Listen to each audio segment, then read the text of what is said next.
fiction, science fiction, horror, fantasy, crime, LGBT, thriller. You have now entered the House of Mystery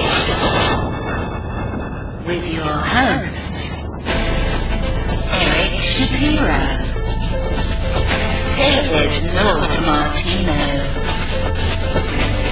John Copenhagen, and Al Warren. On 106.9 FM Los Angeles, 102.3 FM Riverside, and 105.0 AM Palm Springs. Welcome back into the House of Mystery. I'm Al Warren, and we've got Mr. Dave North Martino, second greatest mystery of all. That's right, a conundrum. A conundrum. Yeah, a conundrum. You're using my full name again. Yeah, well, you know, I want to keep you on edge. That's right. I know you just fall asleep if I don't. It's true. You know, throw some stuff at you. Yeah, exactly. Gonna keep me awake. Yeah, otherwise you're just like start taking a nap, you know, with your cat. Yes. You and your cat. Snuggle with the cat. How old's your cat getting now? Depends on how you look at it, because really it's true. Beth said one thing, and where we got the cat from, they had a different thought about how old this cat. So this cat is kind of like what was a Schrodinger's cat, or it might be one age, it might be another age, depending upon how you look at it. Oh, well, roughly how old is it? How's that? I believe he's around 5. 5. Yeah. So that's like 35. That's prime age, you know. Yeah. Prime age for the cat.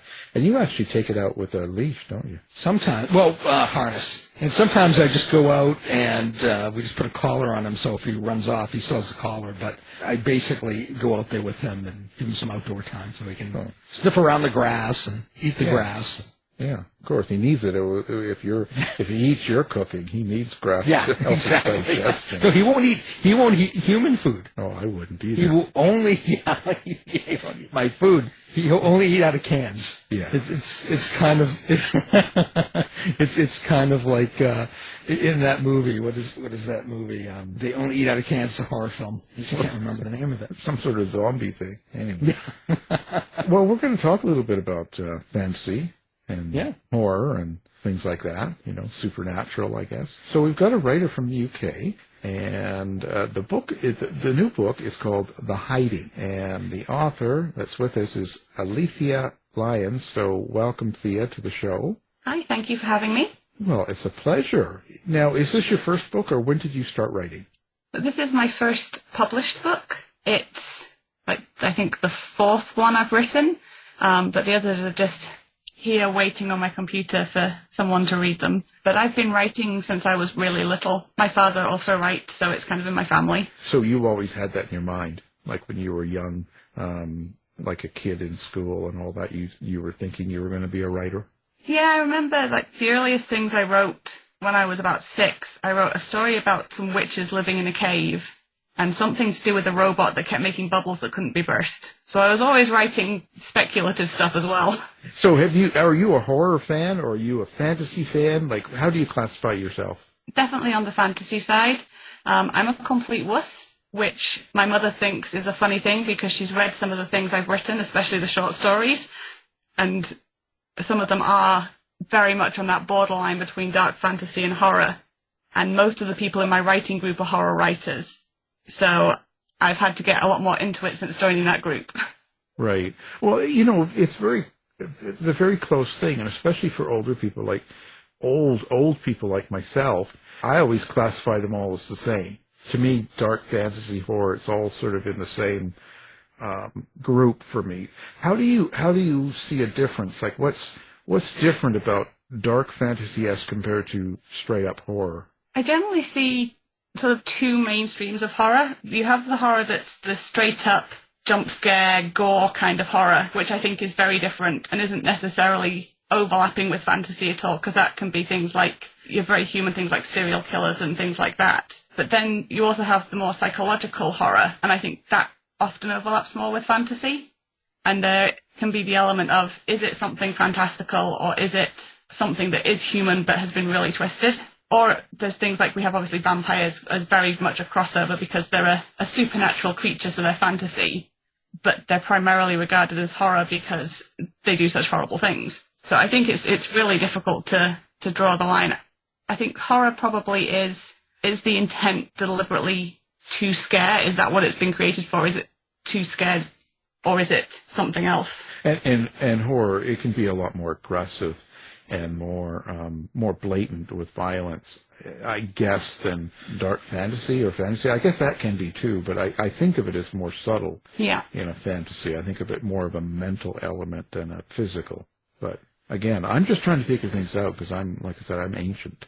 Well, if you manage to figure them out, I think there's a lot of people in publishing who will be happy to know the answer. Yeah. Well, by the time I do, I'll be probably in a rest home, so nobody will care. So, is there much violence in them? Do you have a lot of violence in a book like this? No, there's murders in it. There is a mystery element in there about this ongoing spree of murders, and we do see things from the antagonist's point of view. So we see the people being killed, but they're not violent or gory deaths. And in general, when I write things that involve fights or involve something that might be a bit bloody, I tend not to go into massive amounts of detail on it because I'll just gross myself out for starters. You don't want to be writing and start throwing up, right? No, I tried to write something scarier once, and I was home alone and I was making dinner right afterwards. And when I went to lean over to the fridge to get something, there was this huge shadow behind me with this knife, and I completely freaked out and then realized I hadn't put the knife down after I was chopping the onions, and it was my knife. Oh. Yeah. So, yeah. I don't write things that are too gory because I just scare myself. So what's the premise in this book? Like, what are people getting in the hiding? What is it? So the kind of the top level premise, if you will, is that it is a supernatural mystery. There's a spree of murders happening. Magic is illegal in this alternate reality that it's based in, and the murders couldn't be done by a human. The way that pieces of the bodies are being removed isn't possible to do by human means. And so my main character, Harper, is investigating this, but with the problem that while she is human, and she's therefore investigating on behalf of the human side, she's also a witch, so she has a foot in both camps.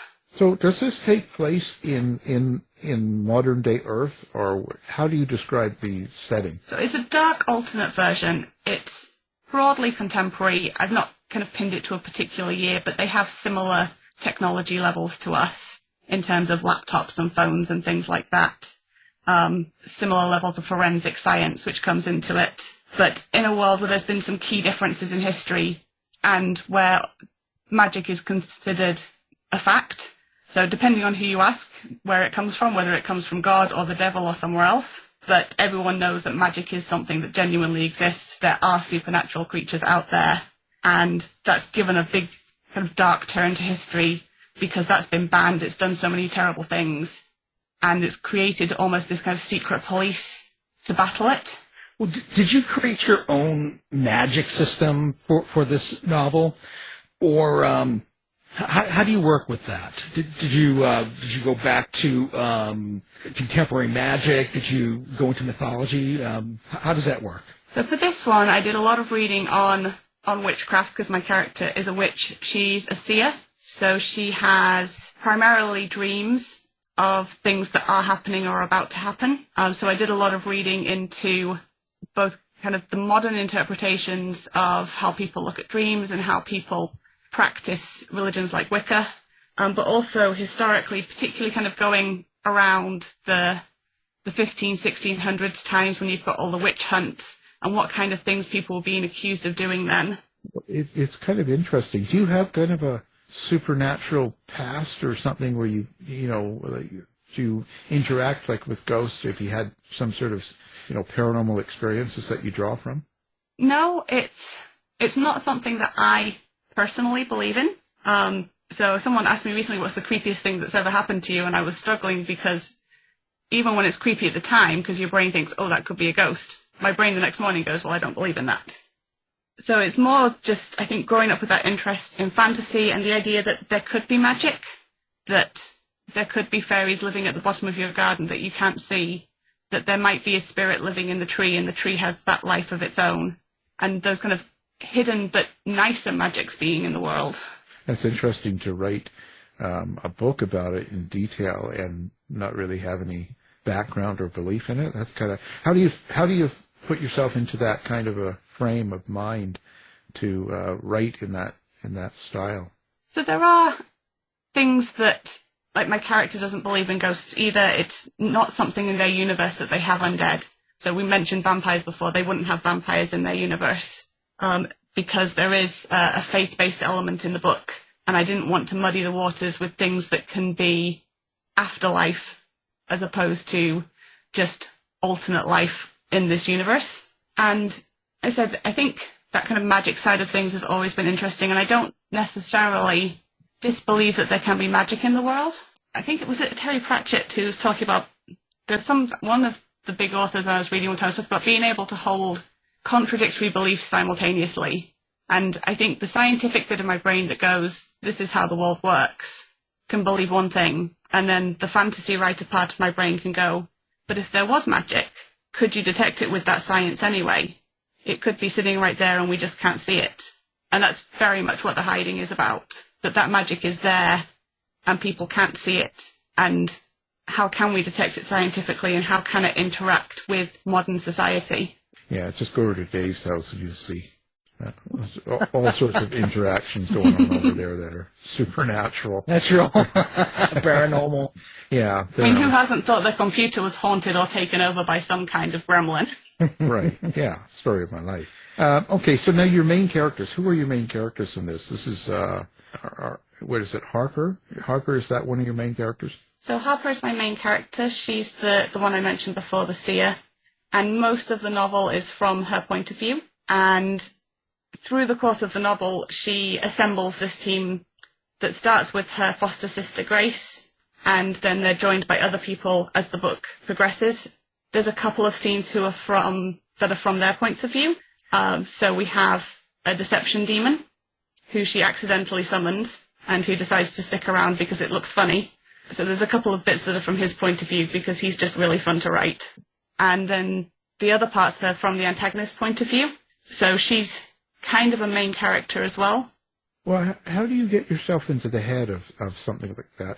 And I guess I should start out by, what is your relationship with your main character? In what way, sorry? How do you write their dialogue, and do you feel your character? Do you see them, hear them? Is it like a movie? Do you have any of that stuff, or how do you relate to your character? Well, my characters are very noisy. I am definitely in the writing school of my characters will say what they want to say and they will do what they want to do, and hopefully they'll end up where I want them to end up because they have their own opinions on things. And sometimes when I'm very deep in writing something, particularly when I'm first drafting it and I'm getting to know the characters, they will have a lot of opinions on things outside of their book. So I might be down shopping at the mall and they'll be going, oh, I like that dress, or those shoes aren't very nice. Can we have this for dinner? So they're very noisy that way, and I kind of get to know how they talk and their likes and dislikes that way. But when I'm writing, it is very visual, as you say, very much like watching a movie, and I'm just almost channeling it through from what I can see into the computer, and the characters are often the ones more in charge than I am. Well, do your characters surprise you so much that they pull the plot off the rails? They have. One of my other books I wrote, I started out writing a romance, and my characters refused to kiss. I'm like, this is a romance. You clearly like each other. I've given you all these opportunities, and we're like 2/3 of the way through the book. Can you guys just please get on with this? And they're just like, no, don't want to. So yeah, that one was a very slow burn romance, and it was not supposed to be when I started writing it. What do you hope the reader takes away from the book when they pick up the book, take it home and read it? What is it you hope that they get from it? Primarily, I want it just to be something that's enjoyable to read, that they will get some chills from, and a couple of surprises, and just generally enjoy being in that atmosphere and in that alternate York. But then on maybe a bit of a deeper level, one of my aims in writing it was to show a normal where people of different backgrounds, of different faiths, can get along together, can work together and be friends, and that actually, even though we've got this very fantasy setting of magic and humans against each other, that in our real world setting, we have similar problems where we see each other as being these huge opposing forces, but actually we're not that far apart and we can be together. Well, it says your character Harper ends up bumping into a ghostwalker. What is a ghostwalker, and how does that play into the story? So real York has loads of ghost tours. It's one of the most haunted cities in Britain, and if you are walking around just on a normal day, you will see lots of signs and you will see people in costumes from various eras who are selling tickets to the tours they have in the evening. And calling them ghost walkers is literally just something I made up because I could not find what these people were called other than something like ghost tour guides, which was a bit of a mouthful to say all the time. Like, they need a better name. Perfect. Now I just need it to catch on in York. Just got to get out there and start throwing it at people, you know. That's all. Yeah. Just maybe not tell them that I kill one of them in the, the couple of opening chapters. Yeah, no. They might not like it so much. No. And it's interesting in that. Do you base any of these off of people you know or people you've come across in your life or worked with or maybe went to school with or stuff like that? Do you ever take a personality from someone that you find interesting and then kind of incorporate it into one of your characters? Definitely. And I'd say none of them are like a copy-paste of this is this person, but there's definitely elements of people I know who make their way into those characters. And especially when I'm writing some of the characters who are from a very different background to me. So one of my characters is a Muslim scientist of Bangladeshi background. And so to try and make him authentic and to try and make sure that he is sensitive to those cultures, there are a lot of elements of him that have come directly from friends of mine who are from those cultures. Yeah, I guess, do you find it difficult to write under the mindsets of people that you wouldn't normally come across? Like, you have to make sure it's done right? So, how do you, I guess other than, do you actually read about it or go meet people, and how do you go about doing that? Yeah, I mean, as much as I can. So I'm a huge fan of doing research. Again, since I was little, I've been quite happy to go to the library, give me a pile of books and a pad and pen. I will happily just go through and be looking stuff up and making notes. So I do a lot of reading on the backgrounds of the characters, but also I try and stick with things where I do know people from it so I can ask them questions. So I can go to them and say, what can you tell me a bit more about this particular type of prayer? What would your character do in this circumstance? And with the character I mentioned before, with Saqib, because he is in kind of a delicate position and it's a faith that's not my own, I wanted to be particularly careful with how I portrayed him. So I spent a lot of time with one of my friends who's very active in her community, saying, what is the process for this? And asking some questions that were kind of weird, like about how dead bodies are handled, for example, which you can't really just go up and ask a stranger. That really has to be someone who already knows that you're not a psychopath. So she was very happy to just sit down with me and kind of go through some of those unusual circumstances that he would find himself in, of how would he react to this? Is there particular language that he would use? Are there particular prayers that he would use in this circumstance? And then once I was done, it has also gone through a sensitivity reader to make sure that I didn't misinterpret something too badly. What do you think the hardest part of writing a book like this is? I think this kind of crossover fantasy where it's partially real world, it is getting that authenticity in, because you want to make sure that it is close enough to our world that it is accurate and relatable, but at the same time you need to make those differences clear in it as well. And that can be a very fine line between it either just being a copy paste of our world or being something so radically different that actually it's not making the point you want it to make. So what is it? Do you have a subtext? Is there a main thing that you want people to get out of the book that's underneath the story or besides the actual entertainment of it? Basically just about the fact that we are different and the differences that we have are good things. So all of these characters in this main group come from different backgrounds. They have different relationships with faith. They are from different cultural backgrounds. Their ancestors have come from different countries. Some of them aren't even human, but they're friends and they work together. And actually the differences that they bring to that are what mean that they can do what they need to do. They can go and solve this mystery because they have these differences rather than being hindered by it. And the the England in my book is very insular. Like, it's even cut off from Scotland and Wales. They're far too free with having magic in them, so the English don't like them. And it is a massive exaggeration of things that have happened in the country in the last decade or so. But the parallels, I hope, are still there. Well, how did you put in, bring in the folklore into this novel? Did you do a lot of research for that? Was it mostly imagination? How did that work for you? A bit of a mix. There's some stuff that I have just made up, and without giving spoilers, the main thing that is happening that is behind these murders is something that I have made up. But the details of who the antagonist is and what kind of creature she is was something I did loads of research into, both physically going to some of the sites around York that are related to it, in books about the area and about the folklore related to the type of creature she is. And I've grown up again with this kind of folkloric background in my family. We listen to a lot of folk music. There's always been fantasy and fairy tales on our bookshelves.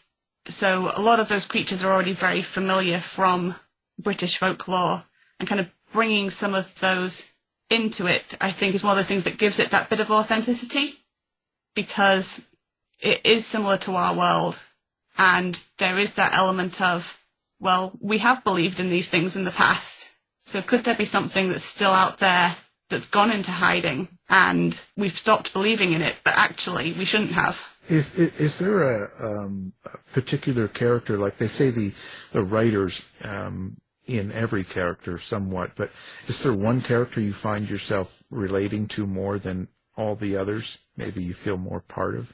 There's definitely elements of me in Harper, in her bookishness and the fact that she's an archivist at the cathedral, so her default is, something weird is happening, I should go and do some research, which is very much coming from me. And I think for most of my main characters and things that I write, there is some element of them that is part of me, that's almost like my starting point of, I know this very well, I can write this, I know how someone thinks who is like this.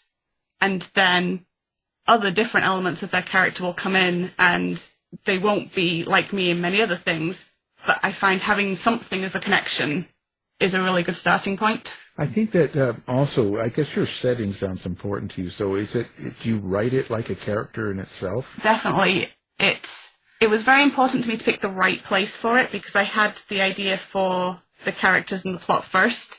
And so I was trying to find somewhere that worked for that, and it needed to be a place that had suitably august historical, like political and religious power, which York definitely does. There's a few other places that have that, but I'm a northern girl, so I wanted to keep it up north, and we spent a lot of time in Yorkshire when I was growing up, so it was a very familiar place. And York is also this kind of it's very twisted, and there's lots of little crooked streets and houses that lean over because they're old and they've shifted, and it's just brimming with all of that character all on its own. It kind of writes itself, which is not a thing a writer should probably say, but it's definitely already got that kind of level of creepiness. And I was there a couple of weeks ago, and I was out at 1 o'clock in the morning when all of the crowds were gone, and there's this little bit of rain, and the only light you have is the street lights, and all of these little tiny alleys are completely dark, and it has that perfect atmosphere. Well, and is there a particular reason why you chose to make the magic an illegal activity? Partially because it was necessary to the plot that there was that difference between the everyday stuff that, humans were going around and doing, and the people who weren't human, the folk who were spirits and shifters and all sorts of other supernatural creatures. I wanted to create something where there was an opposition rather than where they were already working well together, because you need to have some opposition in order to have a plot. But also I wanted to have that within Harper, that she was both, and to explore how that affected her mentally, that she is two different things that are supposed to hate each other. So who in your real life have you killed in your book? I have yet to kill anyone in real life in a book. there's a few characters who are based on people, like the ghostwalker is based on the actual ghostwalkers. So it would be quite funny if the gentleman who actually does match that description ever read it and came and said to me, "What did I do to you?" Like, you just looked good, sorry. Yeah. You were the right place. I have gone to my writing group before and said, I need to kill somebody and I don't like naming characters. It's one of those things I either know the name of them straight away or it's a 3-hour research trip trying to find the right one. So I'll go to my writing group and say, tell me the name of someone who was a teacher at school you really hated. Okay, that's going to be that character. Oh, there we go. We're getting it now. So now you've written the book, and it comes out. Let's see, I believe in March. Yeah, Tuesday of this year. March 5th. How do you think this whole process of writing this book and getting it published has changed you? I think the biggest change is just being willing to let other people read it, which sounds crazy when you're pursuing publication, but particularly when someone's actually reading it and you're getting live feedback as they read it, that is a very difficult thing to start with. And between getting that kind of live feedback of this is not working or this doesn't make sense, I don't like this bit, and the fact that in order for pretty much anyone to get something published, you have to submit to loads and loads of places, and the majority of them are going to send you back a form response that says, thank you for submitting this to us, it's not quite our cup of tea. So you kind of have to get thick-skinned that you're going to have people who aren't interested or don't like it. And then once it's been published, you're going to have people who leave you 1-star reviews and say, this is terrible, I don't know why anyone wasted money on this. And I think because I'm a very shy person, she says talking on a interview thing, but there you go, I would not have been able to do this 3 years ago. And just the whole idea that anyone was going to read something I've written was completely terrifying. And my brain would just shut down at the thought. I couldn't talk about it. I couldn't contemplate the idea of giving it to someone else to read. And I joined this writing group and became very good friends with one of the people in it. And so I'm like, okay, I will let you read something. And she gave me very helpful feedback, but she also liked it. And I was like, oh, this is different. So I think that's kind of the biggest change is all of the criticisms and rejections have actually made me more confident because it's like, what else is someone going to throw at you? Yeah, you absorb all that dislike and then you turn it into something creative. You can always just like find them and hunt them down and have them tortured. Exactly. I mean, if I see someone's left me a 1-star review, I can kill them in another book. Right. I wouldn't do that. If you want to leave a 1-star review, you go ahead. No, I go after them. I find where they live and the whole thing. Well, listen, speaking of that, so do you have a website, social media, all of that? How do people find you?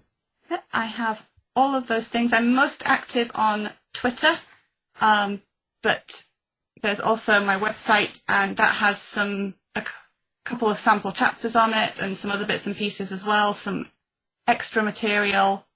But it's all accessible through, I've got like a website that lists them all, so you can just go on and click. And do you want me to give you the website address? Yeah, please do. Yeah, give us that. linktr.ee/Alethea R. Lyons. Fantastic. Of course, we'll have all that up in the on our website so people can find it with one click. And fantastic. So what are you up to now? What's going on? What are you working on now? Well, I've just got the edits back from the publisher for the collection of short stories that's coming out in September. And those take place directly in the aftermath of the hiding. So they're dealing with the fallout from that and kind of setting up towards book 2. And then when I send those edits back, I'm back to editing book 2. Yeah, never ends. You'll be in the cycle now forever. Well, I've plotted out at least 3 books for this, so hopefully. Yeah, well, just you have to wait and see. Play it by ear, see where it goes, and it's all good. So it's a fun ride. Yeah.